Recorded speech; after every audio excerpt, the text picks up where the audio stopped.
قدیر خان انتقال کر گئے ہیں۔ افسوس کے ساتھ آپ کو یہ خبر دے رہے ہیں، معروف ایٹمی سائنسدان ڈاکٹر عبدالقدیر خان انتقال کر گئے ہیں۔ ڈاکٹر عبدالقدیر خان آج انتقال کر گئے ہیں۔ افسوس کے ساتھ آپ کو یہ خبر دے رہے ہیں، ڈاکٹر عبدالقدیر خان جنہوں نے پاکستان کو ایٹمی طاقت بنایا اور دنیا میں پاکستان کا نام روشن کیا، آج وہ ہم میں نہیں رہے ہیں۔ ڈاکٹر عبدالقدیر خان انتقال کر گئے ہیں، معروف ایٹمی سائنسدان اور محسن پاکستان اب ہم میں نہیں رہے ہیں۔ ڈاکٹر عبدالقدیر خان انتقال کر گئے ہیں۔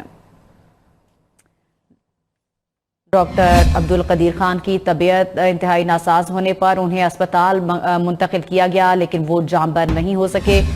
وہ کافی علیل تھے، جس کے باعث انہیں اسپتال منتقل کیا گیا، لیکن وہ جاں بر نہیں ہو سکے ہیں۔ معروف ایٹمی سائنسدان ڈاکٹر عبدالقدیر خان انتقال کر گئے ہیں۔ محسن پاکستان ایٹمی سائنسدان ڈاکٹر عبدالقدیر خان اب ہم میں نہیں رہے ہیں۔ انہوں نے پاکستان کو ایٹمی قوت بنایا۔